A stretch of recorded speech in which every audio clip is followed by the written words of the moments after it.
Graça e paz, meus irmãos. Vamos dar início ao nosso devocional. Tome a sua Bíblia no Evangelho de Marcos, capítulo 8, versículos do 10 ao 21. Vamos ao texto. E entrando logo no barco com seus discípulos, foi para as partes de Dalmanuta. E saíram os fariseus e começaram a disputar com ele, pedindo-lhe para o tentarem um sinal do céu. E suspirando profundamente em seu espírito, disse: Por que pede esta geração um sinal? Em verdade vos digo que a esta geração não será dada sinal algum. E deixando-os, tornou a entrar no barco e foi para outra banda. E eles se esqueceram de levar pão, e o barco não tinha consigo senão um pão. E ordenou-lhes, dizendo: Olhai, guardai-vos do fermento dos fariseus e do fermento de Herodes. E arrazoavam entre si, dizendo: É porque não temos pão. E Jesus, conhecendo isso, disse-lhes: Para que arrazoais, que não tendes pão? Não considerastes, nem compreendestes ainda? Tendes ainda o vosso coração endurecido? Tendo olhos, não vedes, e tendo ouvidos, não ouvis? E não vos lembrais? Quando parti os 5 pães entre 5.000, e quantos cestos cheios de pedaços levantastes? Disseram-lhe 12. E quando parti os 7 entre os 4.000, quantas alcofas cheias de pedaços levantastes? E disseram-lhe 7. E ele lhes disse: Como não entendeis ainda? Irmãos e irmãs, o Evangelho de Marcos ele foi escrito provavelmente nos anos de 60 a 67 depois de Cristo, provavelmente em Roma. Esse evangelho é destinado a uma comunidade cristã que estava enfrentando perseguições. E o objetivo deste evangelho, o objetivo de Marcos ao retratar a vida de Jesus, era responder uma pergunta: quem era Jesus? Esse evangelho, ele enfatiza Jesus como Filho de Deus. Por isso, a quantidade de relatos de milagres e ensinos por este Jesus. O capítulo 8, Jesus já havia realizado a segunda multiplicação de pães, porque a primeira multiplicação de pães está em Marcos capítulo 6. Então, Jesus está vindo de vários sinais realizados. Pega esse detalhe. Jesus está vindo de uma trajetória de sinais realizados e testemunhados por muitos, inclusive pelos seus discípulos. Agora nós vemos Jesus por mais uma vez entrando logo no barco com os seus discípulos, e ele vai para outra parte, ele vai para outra banda do lago, o Mar da Galileia, o Lago de Genezaré. Ele vai agora para o outro lado, e do outro lado ele chega numa região de nome Dalmanuta, que é a mesma região de Magdala. Quando nós olhamos para o livro de Lucas capítulo 8, versículo 22, nós vemos Jesus tendo a mesma ação. Aconteceu que, num daqueles dias, entrou num barco com seus discípulos e disse-lhes: Passemos para outra banda do lago, e partiram. Quando nós nos deparamos com o texto de João, capítulo 4, o famoso relato da mulher samaritana, nós vemos Jesus tendo a mesma ação. João capítulo 4, versículo 4, e era-lhe necessário passar por Samaria. E aqui fica evidente a dinâmica do reino de Deus, a dinâmica daquele que se coloca como discípulo, um movimento. Não tem como você ser discípulo de Jesus estagnado, parado em um lugar. Jesus sempre é aquele que nos convida a entrar no barco e ir para outra região. Versículo 11 diz: E saíram os fariseus e começaram a disputar com ele, pedindo-lhe para o tentarem um sinal do céu. E aqui é interessante porque os fariseus pedem um sinal, Mas Jesus já havia feito muitos milagres. Como eu disse, a primeira multiplicação de pães, relatada no capítulo 6, e agora a segunda, no capítulo 8. E esse ato dos fariseus pedirem sinal deixa claro a sua incredulidade. Porque quanto mais nós pedimos sinais para Deus, mais nós estamos mostrando o quanto somos incrédulos. Lembrando que a intenção aqui dos fariseus era de tentar a Jesus, porque os judeus, eles criam em sinais. Aliás, se chegasse um homem e falasse para o judeu, nós vimos um anjo, ele não acreditava. Mas quando 2 falavam, 3 falavam, esse era o crivo para que aquele testemunho fosse verdadeiro, segundo uma visão judaica. E o judeu, ele era muito levado por sinais.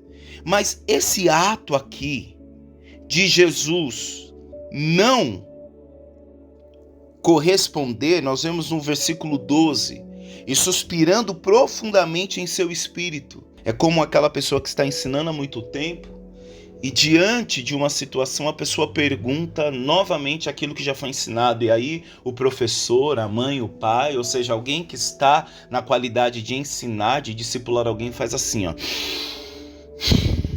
Sabe quando você respira fundo, buscando ali mais um pouco de paciência para explicar? O versículo 12 desse texto dá essa intenção aqui, né? E suspirando profundamente em seu espírito, disse: por que pede esta geração um sinal? E não é diferente dos dias de hoje, meus irmãos. Não é diferente. A Bíblia, a palavra do Senhor, está recheada de sinais. Mas a questão é, como temos olhado para estes sinais? Porque se nós não entendemos o sentido da multiplicação de pães, nós vamos pedir a terceira, nós vamos pedir a quarta, nós vamos pedir a quinta. Deve ser por isso que ainda há pessoas no meio de nós, as nossas congregações, pedindo para Deus abrir o Mar Vermelho, pedindo para Deus abrir o Jordão, para Deus fazer novamente tudo aquilo que Ele fez. E aí o versículo 12, esse suspirar profundo de Jesus, expressa tristeza. Tristeza por conta da dureza do coração de um povo, diante da dureza do coração daqueles fariseus. Esse suspirar é a tristeza de Jesus diante a um povo incrédulo. E o que acontece? Ele se recusa a dar um sinal do céu. Porque a missão de Jesus, a nossa missão como discípulo, não é a missão do entreter. E infelizmente a igreja desse século, e quando eu digo, irmãos, igreja desse século, eu estou falando com muita humildade, porque essas minhas palavras são gravadas. Eu tenho 2 ouvidos aqui ouvindo aquilo que está sendo transmitido, reverberado pela minha boca. E quando eu digo igreja desse século, é com muita humildade dizer que eu também faço parte dessa igreja desse século, que muitas vezes está procurando entretenimento, que está achando que Cristo Jesus é aquele que sempre vai nos entreter com sinais, para que aí nós venhamos crer. Lembra do diálogo de Satanás com Jesus em Mateus capítulo 4? Veja que não há multiplicação de pães, não há transformação de pedra em pães. Mas aqui, em Marcos capítulo 6, há a primeira multiplicação, e agora em Marcos capítulo 8, há a segunda multiplicação de pães. Porque está dentro de um propósito. Qual o propósito maior? Revelar, mostrar para os discípulos que não é o pão, mas é a presença de Jesus que nos dá segurança. É entender que mesmo na ausência de pão, nós nos satisfazemos porque nós somos filho, que estamos juntos com o Pai. E que a cada dia o Pai tem nos dado a porção necessária. Então a nossa vida com Cristo não é sobre ausência de sinais ou abundância de sinais. Porque a nossa vivência com Cristo não é sobre entretenimento, mas é sobre uma transformação de entendimento e de coração. Meu irmão, olha, Faraó foi o que mais viu sinais. E diz a palavra que Deus endureceu o coração de Faraó. Sinais não muda ninguém. Milagre não salva ninguém. O que salva é o autor do milagre. O que salva é aquele que tem dispensado graça sobre as nossas vidas. A multiplicação de pães era uma porta sendo aberta para conhecermos a este Deus e termos com Ele uma vida renovada, transformada. A nossa vida não é feita de exibicionismo. Nós somos chamados a anunciar o reino dos céus. Os sinais é bom? Sim, os sinais são bons. E os sinais seguirão aqueles que creem, diz a palavra do Senhor. Mas o sinal é uma porta aberta. É um ponto de partida. A vida do crente não é resumida na multiplicação de pães. A vida do crente não é resumida no paralítico andar, no cego voltar a enxergar. Não. A vida do crente é resumida em salvação. Se todos esses sinais não convergem para Cristo, para o sacrifício perfeito de Cristo Jesus na cruz, desculpa dizer, meu irmão, foi só entretenimento. E nós temos que tomar cuidado quando nós caímos nessa armadilha de procurar entretenimento. Porque aí as nossas comunidades de fé, as nossas reuniões com os irmãos começam a se basear em apenas sinais. Então aqui, me oferecer algo que agora me tire o fôlego, os meus olhos brilhem, eu largo então a comunidade e vou para outra, porque na verdade não é sobre a palavra, não é sobre a vida dos irmãos, não é sobre Cristo revelado, mas é sobre sinais. Eu quero ver sinais, eu quero sempre viver mais e mais experiências, e essas experiências sempre têm que ser uma maior do que a outra. Por isso que Jesus traz aqui um dado muito importante: dureza de coração. Dureza do coração. E ele diz, não vai ter sinal algum. Versículo 13, e deixando-os tornou a entrar no barco e foi para outra banda. O que dá a entender aqui é que Jesus, ele estava transitando, indo de um lado para o outro. Então, ora ele estava em um lugar que era predominantemente judaico, e depois ele estava em um local predominantemente gentil, onde as pessoas não tinham conhecimento da fé. Então, ele acaba de sair de uma região que era predominantemente judaica, que é o versículo 11. Só que agora, versículo 13, ele entra do barco e vai para outra banda. Versículo 14, veja do que os discípulos se queixam. E eles se esqueceram de levar pão, e no barco não tinha consigo senão um pão.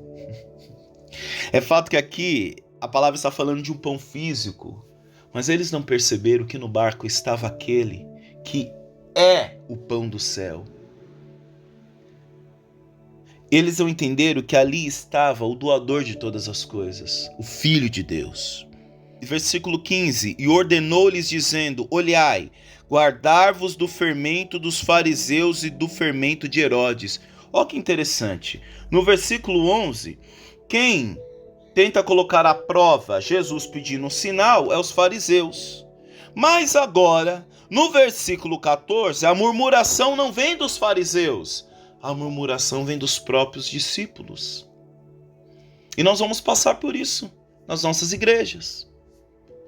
Irmãos que se ajuntam pelo que Cristo é, e irmãos que se ajuntam pela falta de pão. A igreja é dinâmica, meus irmãos.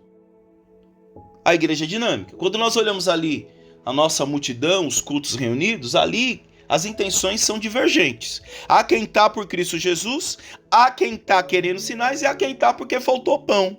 E olha qual é a reclamação. Quando Jesus diz assim, olha, guardai-vos do fermento dos fariseus, parece que eles trouxeram esse fermento que estava da outra banda do lago, né? Agora eles estão do outro lado, mas parece que eles trouxeram esse fermento que agora está fermentando no coração deles.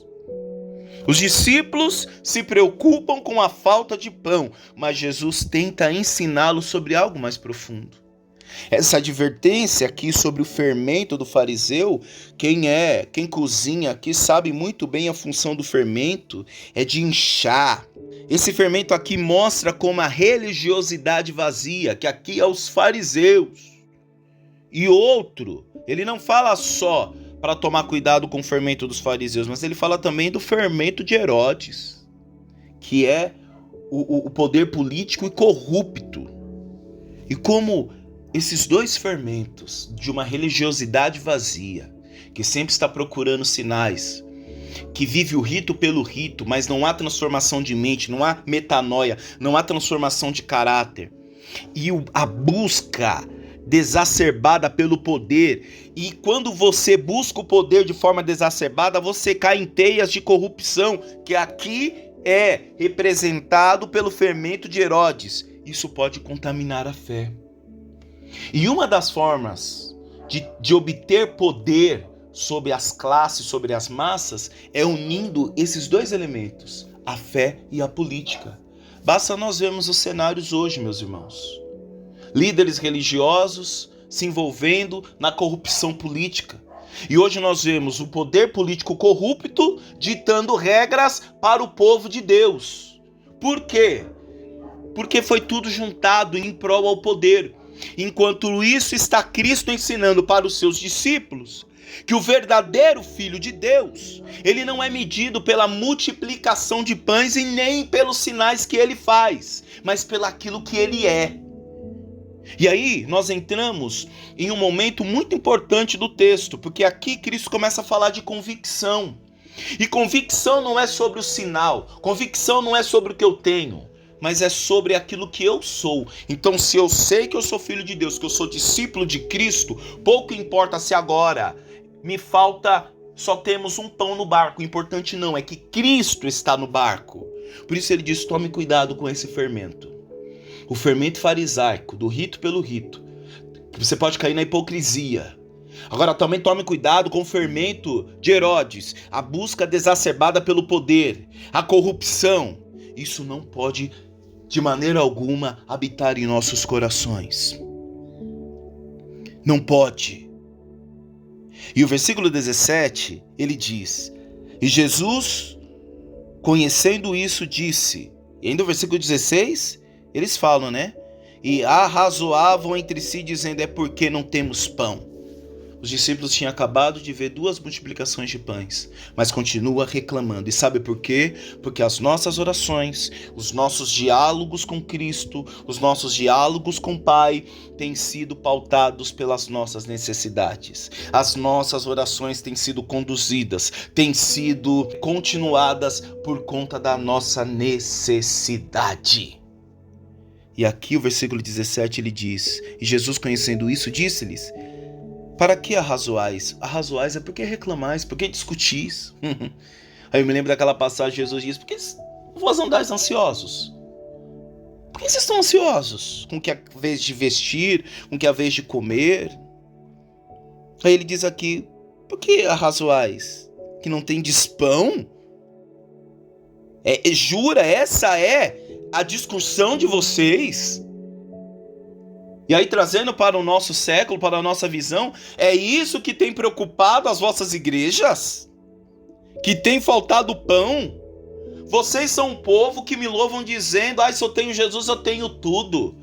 Tem um hino que quando cantam na igreja, eu não canto ele, porque é muito sério, ele diz que eu perca dinheiro, que eu perca amigos, só não quero perder tua presença.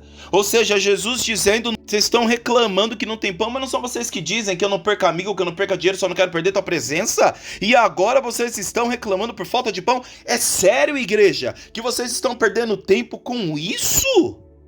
Vocês não aprenderam nada.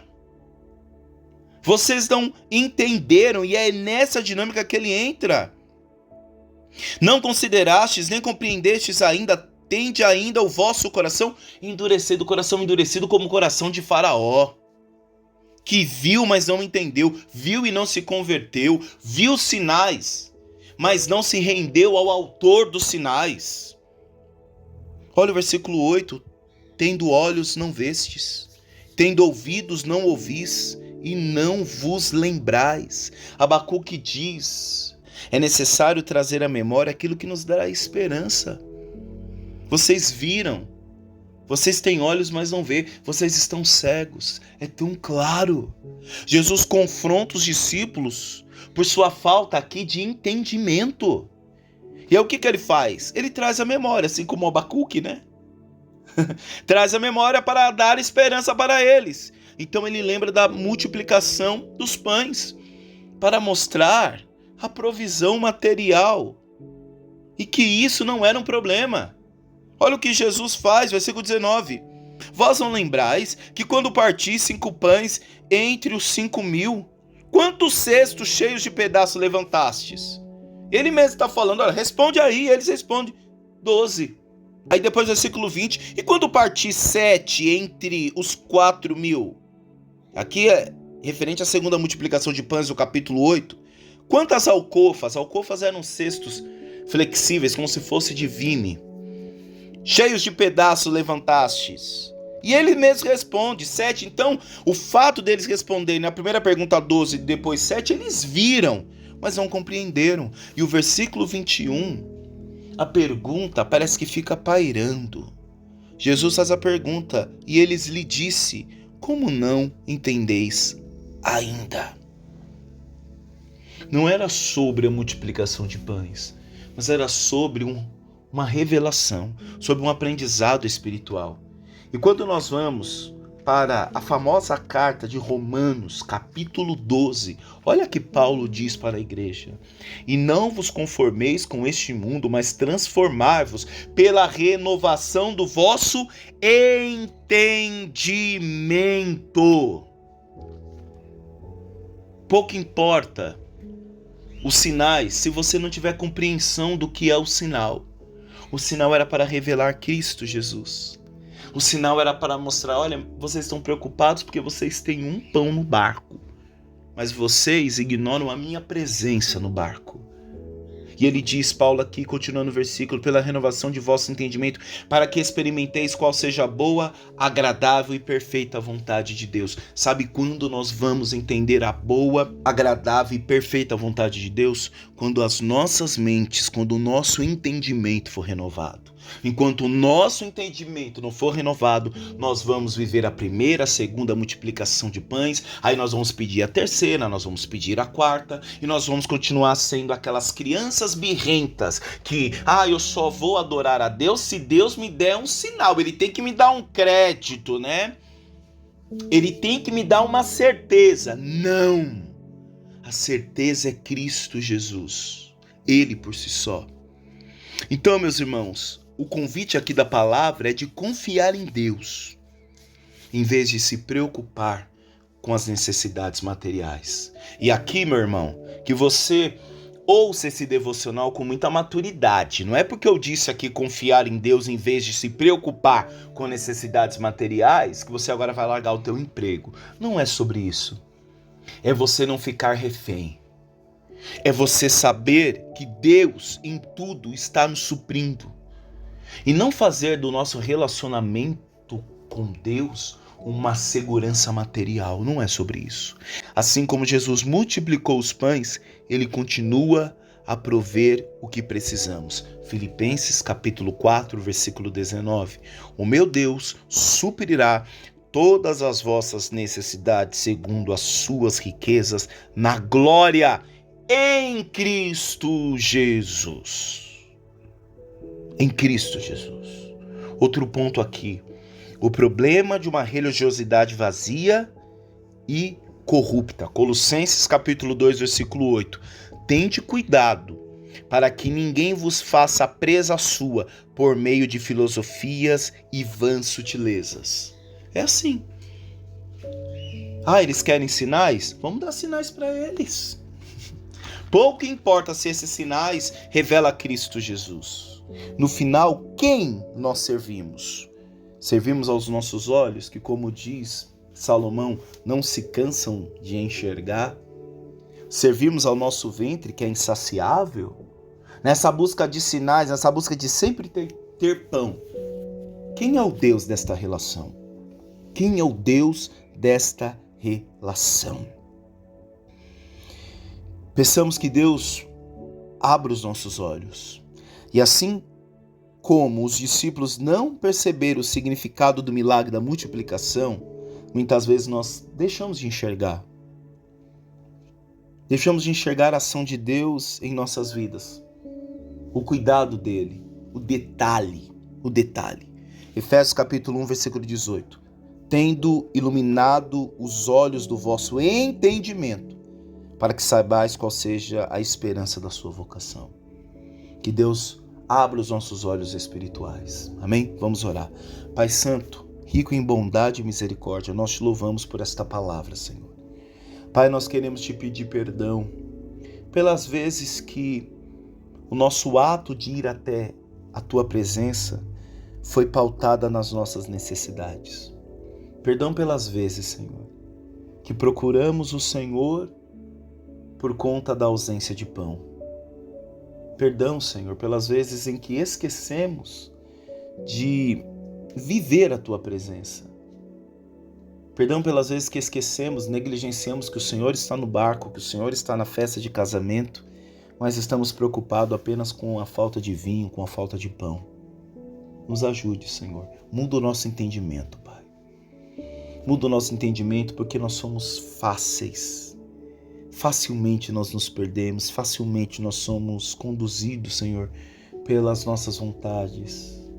E as nossas vontades, ó Pai, não refletem a nossa verdadeira necessidade. Nós necessitamos da Tua presença, Senhor.